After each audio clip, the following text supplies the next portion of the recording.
Be me, 28, married to Daphne for 3 years. Thought I knew what I was getting into when we tied the knot. Boy, was I wrong. Daphne wasn't always like this, or maybe she was, and I was too blind to see it. Started noticing the changes about 6 months after the wedding. Suddenly, everything I did was problematic, or rooted in toxic masculinity. Couldn't even make breakfast without getting a lecture. Anon, why do you automatically assume I want eggs? That's gender essentialist thinking. Women don't all want the same breakfast foods. My face when I was making eggs for myself and asked if she wanted some too. Should have seen the warning signs right there. But like an idiot, I thought this was just a phase. Maybe she was reading too many feminist theory books for her book club. Figured it would blow over. Narrator voice. It did not blow over. Month by month, the rules started piling up. Couldn't say, you look nice today, because apparently that was reducing her to her appearance. Couldn't compliment her cooking, because that was reinforcing domestic labor expectations. Couldn't not compliment her cooking, because that was taking her efforts for granted. Literally no winning move. Started keeping a mental notebook of all the things that would set her off. Don't hold doors open. That's patronizing. Don't fail to hold doors open. That's inconsiderate. Don't offer to carry heavy things. That's assuming she's weak. Don't let her struggle with heavy things. That's ignoring when she needs help. It was like living in a logic puzzle designed by a sadist. But I loved her, right? This was just marriage stuff. Everyone said the first few years were hard. Kept trying to be the perfect husband according to her ever-shifting rulebook.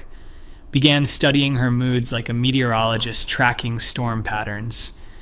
If she came home and immediately started reorganizing the spice rack, that meant she'd had a bad day. Meant I needed to ask about her day but not seem too eager. Had to show interest but not emotional labor dumping. Whatever that meant. If she was quiet during dinner, could mean she was testing whether I'd notice her silence, or could mean she wanted space to process her thoughts.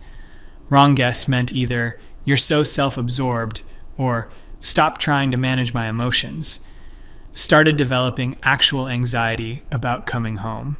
Would sit in my car for 10 minutes trying to predict what version of Daphne would be waiting inside. Began crafting my first words carefully. Too cheerful? Stop performing toxic positivity. Too neutral? You're being emotionally unavailable. Tired from work? You're centering your own experience. The rules kept multiplying like some kind of social justice hydra. Couldn't watch action movies. Glorifies violence and toxic masculinity. Couldn't watch comedies. Most comedy is punching down at marginalized groups. Couldn't watch dramas. Too many male gaze perspectives. Suggested we watch nature documentaries. Nature documentaries often have colonial perspectives on indigenous lands, anon. My face when we ended up watching nothing. Just sat in silence while she scrolled through think pieces on her phone. Meanwhile, I'm walking on eggshells made of eggshells. Sex became this weird negotiation process. Had to verbally confirm consent at each stage. Which would have been fine if it wasn't combined with lectures about enthusiastic consent versus coercive consent. Are you sure you want this? You're not just doing this because society tells you men always want sex. Ma'am, I just wanted to kiss my wife. Romance died somewhere between the consent workshops and the PowerPoint presentation she made about decolonizing intimacy. Yes, she actually made a PowerPoint. Yes, I actually sat through it. Yes, I hate myself for it. Friends started noticing I was different. Stephen asked why I looked like I'd aged 10 years in 10 months. Couldn't explain it without sounding insane. Well, you see, my wife has created an elaborate system of social justice checkpoints that I must navigate to perform basic husband functions. Even thinking about it sounded crazy. Started declining invitations to hang out. Not because Daphne said I couldn't go, but because she'd create this whole framework around it. Why do you need male friendship validation? What emotional needs aren't being met in our relationship? Are you using your friends to avoid processing your feelings? Easier to just stay home and watch her deconstruct every aspect of our existence. The breaking point should have been the grocery store incident. Went shopping together on a Saturday, trying to be a good husband, asked what she wanted for dinner that week. Why are you assuming I'm responsible for meal planning? That's invisible labor that women are expected to perform. Okay, fair point. So I started making suggestions. Why are you taking control of the decision-making process?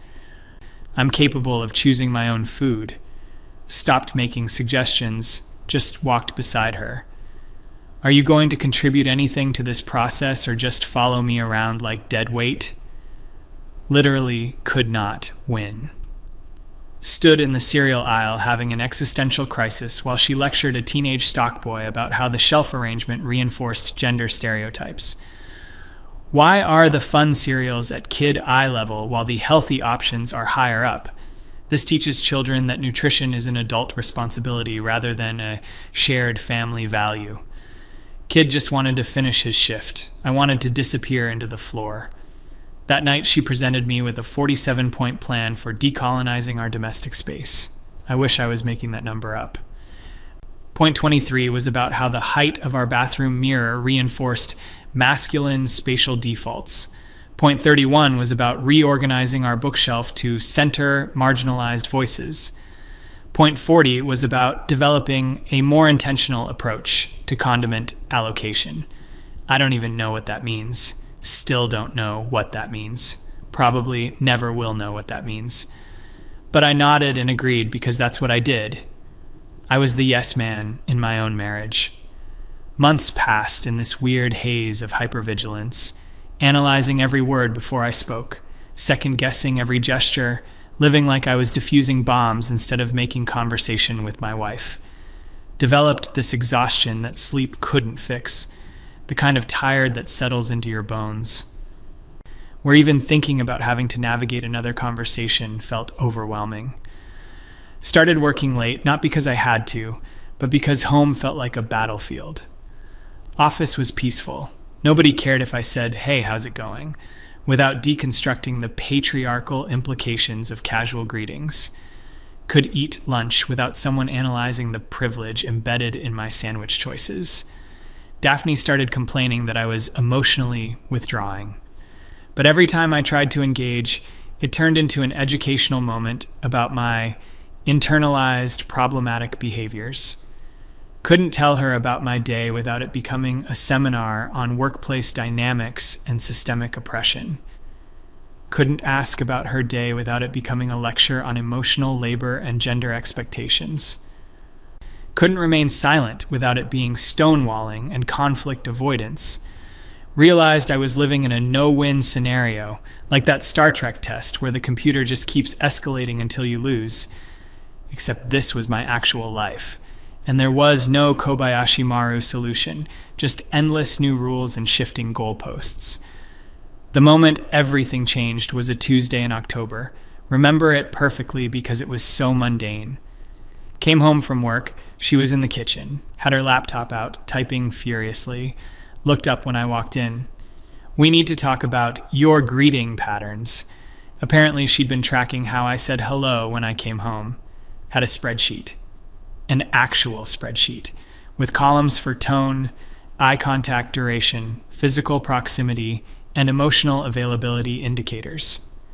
Showed me graphs about my hellos. I've noticed a 23% decrease in enthusiasm over the past 6 weeks. This suggests you're not prioritizing our relationship connection. Stared at this woman I married. This person who had turned "Hello, honey, I'm home" into a data analytics project. And something just broke. Not in an angry way, not in a dramatic way. Just broke, like a rubber band that's been stretched too far for too long. Looked at her spreadsheet, looked at her earnest face waiting for me to engage with this insanity, and for the first time in months, I just didn't. "Okay," I said, went upstairs, changed clothes, came back down, and made myself dinner. She followed me around trying to continue the conversation. "Anon, we need to process this. Your dismissive response is exactly what I'm talking about. Didn't engage. Not rudely, not angrily, just didn't engage. Ate my pasta while she explained why my lack of engagement was problematic. Finished eating, washed my dishes, went to watch TV. She kept talking, kept explaining, kept trying to draw me into the framework. I just didn't participate, wasn't hostile, wasn't argumentative, just stopped playing the game. It was like I'd stepped out of the minefield entirely, just walked away from the whole elaborate system she'd constructed. Over the next few days, kept not engaging. She'd present new rules, I'd nod, and then do whatever I was going to do anyway. She'd try to start discussions about problematic behaviors. I'd listen politely and then go about my business. She'd attempt to assign emotional homework. I'd say, okay, and then not do it. Wasn't being mean, wasn't fighting back. Just stopped participating in the endless analysis and rule-making. It was incredibly freeing, like realizing you don't actually have to solve every puzzle someone hands you. You can just set it down and walk away. At first, Daphne seemed confused, kept escalating her efforts to re-engage me in the system. More spreadsheets, longer explanations, more detailed frameworks for how I should be thinking and feeling. I'd listen politely and then go read a book, or take a walk, or just exist without performing emotional labor about existing. Week 2 of my disengagement, she started getting frustrated. "You're stonewalling me. You're avoiding conflict. This is emotional abandonment." But I wasn't doing any of those things. I was present, I was polite, I was responsive to actual practical needs. Just stopped engaging with the endless meta-analysis of our relationship. If she needed help with something real, I helped. If she wanted to discuss practical matters like bills or schedules, I discussed. If she wanted to deconstruct the patriarchal implications of how I loaded the dishwasher, I smiled and nodded and continued loading the dishwasher however seemed most efficient. Week 3, she started panicking, could see it in her eyes. The realization that her entire system of control required my participation, and I'd simply stopped participating, like a video game that can't run without a second player. All her rules and frameworks and analytical tools were useless if I didn't engage with them. She'd built this elaborate machine for managing our relationship, but it only worked if I kept feeding it my anxiety and compliance. And I'd just stopped feeding it. The machine was starving. Week 4, the breakdown started. Came home to find her crying at the kitchen table, surrounded by printouts of articles about emotional availability and relationship dynamics. "I don't understand what's happening," she said. "I've been working so hard to improve our relationship, and you just don't care." But that wasn't true. I did care. I just stopped caring about her endless project of optimizing and analyzing every aspect of our marriage. Stopped caring about being the perfect feminist husband according to her constantly shifting criteria. Started caring about my own peace of mind instead. Tried to explain this gently. "I'm not trying to hurt you, Daphne. I'm just not going to spend my life walking through minefields anymore." "What minefields?" "I'm trying to make us better." And she genuinely believed that, could see it in her face. She thought all the rules and analysis and frameworks were helping, thought she was being a good wife by constantly identifying problems to solve. Didn't realize she'd turned our marriage into a doctoral thesis that could never be completed. Week 5, full breakdown mode. She was staying up until 3 a.m. reading relationship blogs, printing out articles about men who withdraw from emotional intimacy, trying to diagnose what was wrong with me. Because clearly, if I wasn't engaging with her system, I must be broken. Couldn't accept that maybe the system itself was the problem.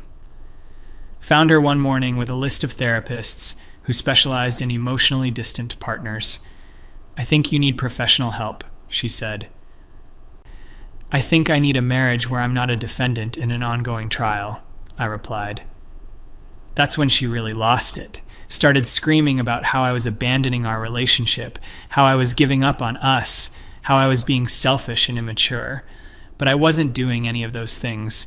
I was just refusing to be managed like a problematic employee, refusing to treat my own emotions and behaviors like they needed constant oversight and correction, refusing to live in a world where every interaction was a test I could fail. The irony was incredible. She'd spent years trying to control every aspect of our dynamic, creating rules and systems and frameworks for how I should think and feel and behave. And the moment I stopped submitting to that control, she completely fell apart. All her feminist theory about agency and autonomy, but couldn't handle when I actually exercised agency and autonomy in a way she didn't like. Week 6, she moved back to her parents' house temporarily to get some space and figure out what's wrong with our relationship. House was quiet for the first time in years. Could eat cereal for dinner without a lecture about nutrition privilege. Could watch whatever I wanted without a discourse analysis. Could say good morning without wondering if my tone was sufficiently emotionally available. It was paradise. Realized how much stress I'd been carrying, how much mental energy I'd been spending on trying to navigate her emotional landmines, how exhausted I'd been from constant vigilance. Friends noticed the change immediately. Steven said I looked like I'd been released from prison. You're actually making eye contact again, dude. Hadn't realized I'd stopped doing that. When you're always worried about your next mistake, you stop looking directly at the world. Daphne called every few days with updates on her processing. Had apparently found a support group for women with emotionally unavailable partners. Was reading books about narcissistic men and relationship trauma.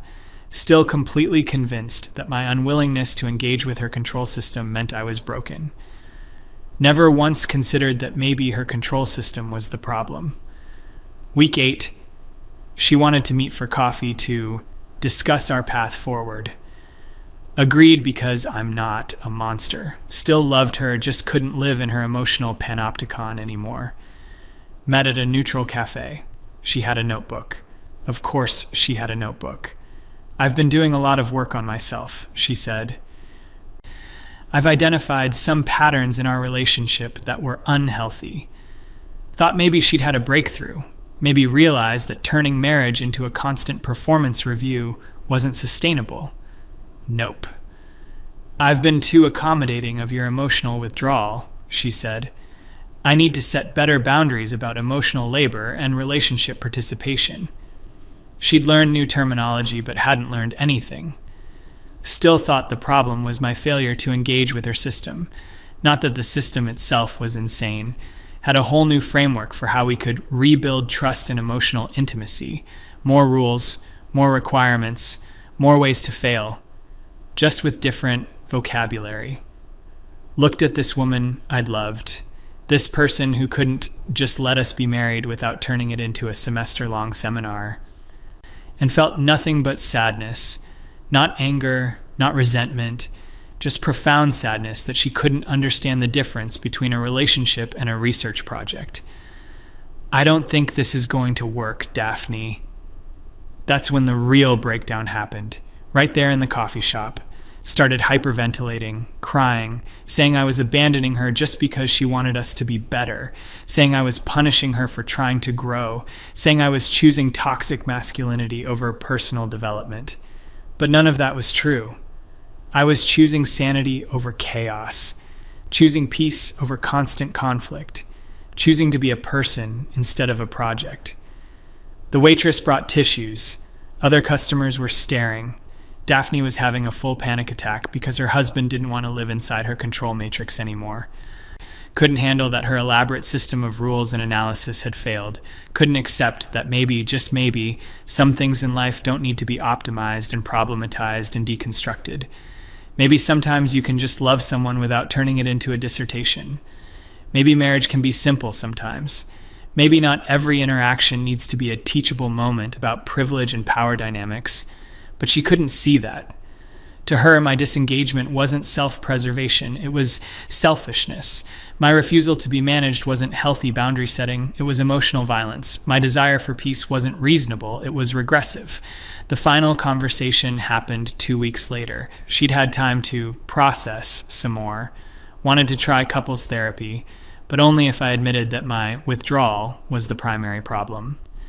Only if I committed to doing the work of becoming more emotionally available.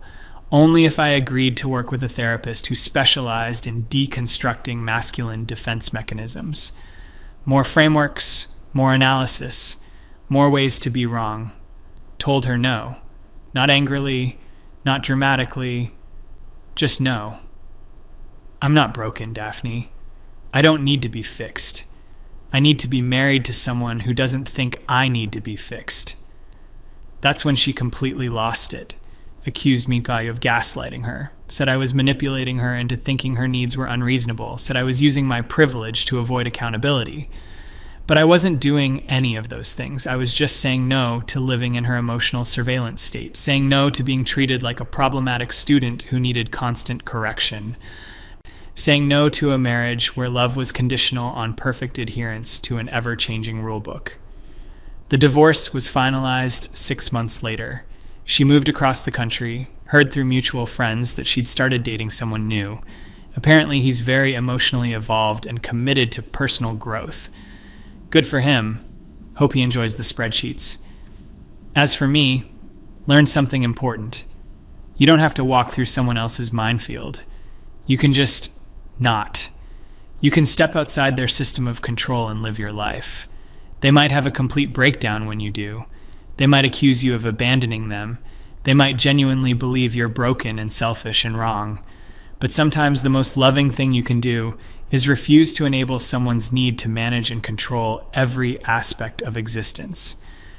Sometimes you have to let people be responsible for their own emotional reactions, even if those reactions involve complete psychological collapse. Dating again now. It's amazing how simple relationships can be when both people are just trying to enjoy each other's company, instead of constantly optimizing and analyzing and improving each interaction. Met Sarah 3 months ago. She's great. When I complimented her dress, she said thank you. Didn't launch into a lecture about the male gaze and appearance-based validation. When I held the door open, she walked through it. Didn't require a discussion about patronizing gender dynamics. When I suggested we watch a movie, she said, "Sure, what do you want to watch?" Didn't need to analyze the representation and problematic themes first. It's revolutionary. Normal human interactions without constant meta-commentary. Conversation without performance reviews. Affection without frameworks. Love without spreadsheets. Sometimes Daphne still contacts me, usually late at night, long messages about how I abandoned our growth and chose comfort over consciousness, how I gave up on becoming a better person, how I'm perpetuating toxic patterns by being with someone who doesn't challenge me. Don't respond anymore, not because I'm angry, not because I want to hurt her, but because I finally learned the most important lesson.